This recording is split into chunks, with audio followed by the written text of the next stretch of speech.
Hai semua, hari ini saya nak tunjukkan cara pemasangan implanon.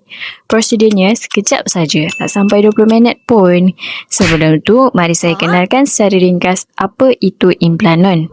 Implanon ini adalah salah satu alat kawalan kehamilan selain daripada IUCD dan pil perancang. Berlainan dengan IUCD, implanon ni ada hormon tau. Inilah dia implanon. Kecil, comel saja kan? Jom saya beritahu step by step pemasangan implanon. Mula-mula, kami akan bersihkan kawasan lengan dengan antiseptik. Kemudian, sedikit bius akan diberikan untuk mengebaskan kawasan lengan. Seterusnya, implanon tadi akan dimasukkan ke dalam lengan menggunakan satu alat khas. Jangan takut tau, implanon tu ada di bawah kulit saja, tak masuk dalam pun.